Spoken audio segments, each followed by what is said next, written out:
আর কত দূরে নিয়ে যাবে মোরে যে সুন্দরী অবস্থা আছে, কোথায় ফিরবে তোমার সোনার কে আমারে পারে যখনই সোনায়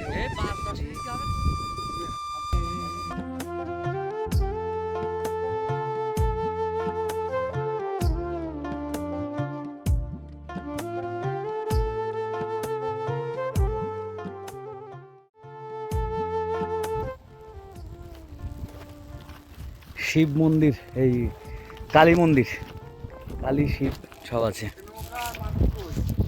এই হচ্ছে সাতপুকুর। নৌকার মাঝি কোথায়? নৌকাতে দাঁড়া, আগে হচ্ছে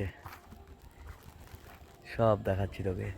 এই বট গাছ, কত ছোট থেকে গেছি গাছটা।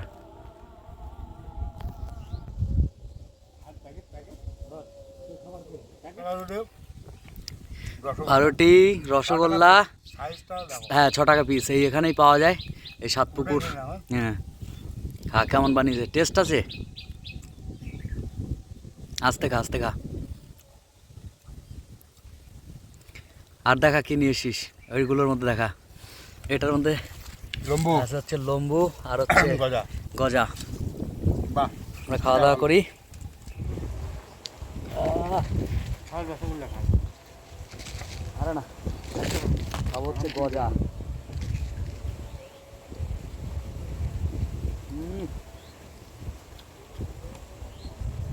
অসাধারণ পরিবেশ, চারিদিকে হাওয়া, খাইয়ে দিচ্ছি।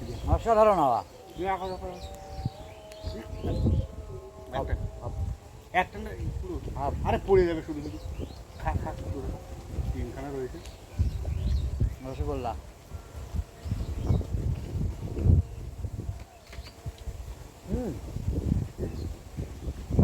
দারুণ মিষ্টি তো।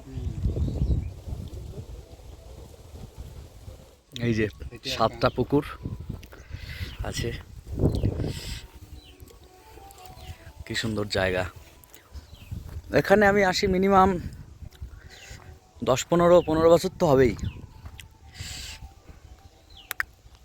বল বন্ধু, এত সুন্দর জায়গায় নিয়ে আসলাম, তোর কি কোনো ধারণার মধ্যে ছিল যে এরকম একটা গুপ্ত জায়গা আছে আমাদের এরিয়াতেই? হ্যাঁ, ওই রবীন্দ্রনাথ ঠাকুরের কোনো ধারণাই ছিল না, এটা গুপ্ত পুরো একদম। দেখিতে গিয়েছিলাম পর্বতমালা, দেখিতে গিয়েছিলাম সিন্ধু, দেখা হয় নাই চক্ষু মেলিয়া, ঘর থেকে দুপা ফেলিয়া, একটি ধানের শীষের উপর একটি শিশির বিন্দু। হ্যাঁ, আমাদের একদমই বাড়ির তাই। পাশে যে এত সুন্দর জায়গা রয়েছে, আমরা সেটা কখনো দেখতে পাইনি। আমরা হয়তো ঘুরতে যাই, পাহাড়ে যাই, জঙ্গলে যাই, ঠিক এরকম ঠিক, মনোরম পরিবেশ সত্যিই তাই। না আসলে বুঝতে পারতাম না। চারিদিকে তোকে ধন্যবাদ। অবশ্যই, এখানে আমি অনেক দিন ধরে আসি, বুঝলি। এই গাছগুলো যখন একদম ছোট ছিল তখন থেকে আছে, মানে ওই যে ওই সাইজ ছিল গাছগুলো যখন, ওই যে ওইটার মতন, এই গাছগুলো যখন ওইটার মতন ছিল তখন থেকে আসি। আরে বাপরে, কি জায়গা আছে! বাহ, পুরো চমৎকার লাগছে দেখতে, দারুণ জায়গা। বিল, তার পাশে 7টা পুকুর পরপর, গুনিনি 7 পুকুর, নাম নিশ্চয়ই 7টা পুকুর আছে। আর কত দূরে নিয়ে যাবে মোরে হে সুন্দরী, কোথায় ফিরিবে তোমার সোনার যখনই শোধায় ও বিদেশিনী, কেবল ওই যে চলে সন্ধ্যার কুলে দিনের রচিতা।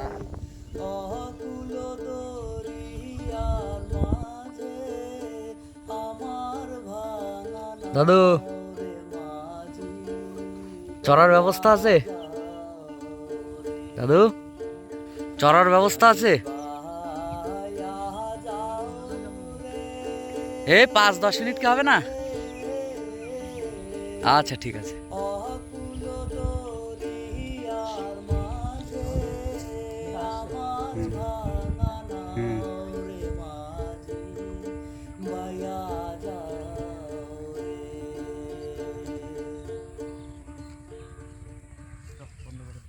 আবার আসিব ফিরে ধানসিঁড়িটির তীরে এই বাংলায়, হয়তো মানুষ নয়, হয়তো বা শঙ্খ চিল শালিখের বেশে, হয়তো ভোরের কাক হয়ে এই কার্তিকের নবান্নের বেশে। কুয়াশার বুকে ভেসে ভেসে একদিন আসিব এ কাঁঠাল ছায়ায়, হয়তো বা হাঁস হব, কিশোরীর ঘুঙুর রহিবে লাল পাই। সারাদিন কেটে যাবে কলমির গন্ধ ভরা জলে ভেসে ভেসে, আবার আসিব আমি বাংলার নদী মাঠ ক্ষেত ভালোবেসে। তোমরা যেখানে স্বাদ চলে যাও, আমি বাংলার পারে রয়ে যাব। দেখিব কাঁঠাল পাতা ঝরিতেছে ভোরের বাতাসে, দেখিব খয়েরি ডাঙা শালিখের সন্ধ্যায় হিম হয়ে আসে। ধবল রোমের নিচে তাহার হলুদ ঠ্যাং ঘাসে অন্ধকারে নেচে চলে, একবার দুইবার, তারপর হঠাৎ তাহারে বনের হিজল গাছ ডাক দিয়ে নিয়ে যায় হৃদয়ের পারে। দেখিব মেলি হাত সকরুণ সাদা শাখা ধূসর বাতাসে শঙ্খের মতো কাঁদে। সন্ধ্যায় দাঁড়ালো সে পুকুরের ধারে, খইরাঙা হাঁসটিরে নিয়ে যাবে যেন কোন কাহিনীর দেশে। ওটা চড়া যাবে বন্ধু বললে। পরাণ কথার গন্ধ লেগে আছে যেন তার নরম শরীরে। কলমি দামের থেকে জন্মেছে সে যেন এই পুকুরের নীড়ে। নীরবে পা ধোয় জলে একবার, তারপর দূরে নিরুদ্দেশে চলে যায় কুয়াশায়। তবু জানি কোনোদিন পৃথিবীর ভিড়ে হারাবো না তারে আমি, সে যে আছে আমার এ বাংলার তীরে। এখন তালের রস খাবো আমরা, কাকা পারছে। আর এই এর মধ্যে একটু পোকা টোকা আছে, এগুলো একটু সব কাকা আমাদের ইয়ে করে দেবে, ছেঁকে দেবে। কাকা সাবধানে।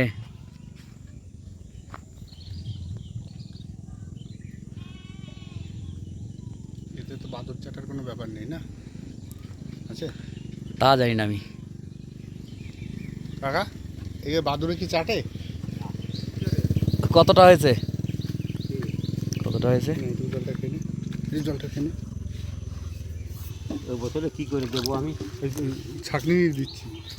চাটনি এই দিয়েই তো হয়ে যাচ্ছে তাহলে। না না, এই যে হবে না, ছাঁকনি করে আর লাগবে? চাটনিতে তো লাগবে। পোকা আপনার ওইখানে রুমাল দিয়ে হয়ে যাবে না? রুমালে পড়বে। হ্যাঁ। ফিকির করো।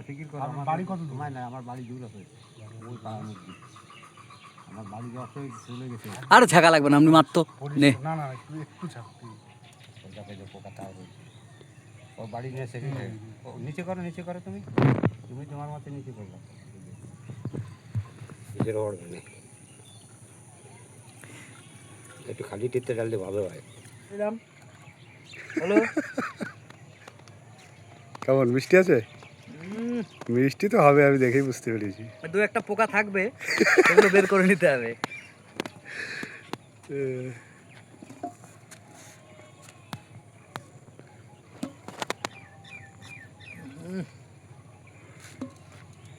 স্বাদে গন্ধে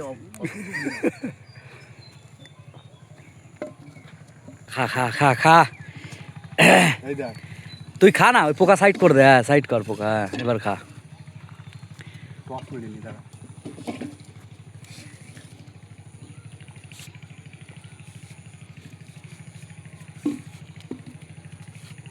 কেমন?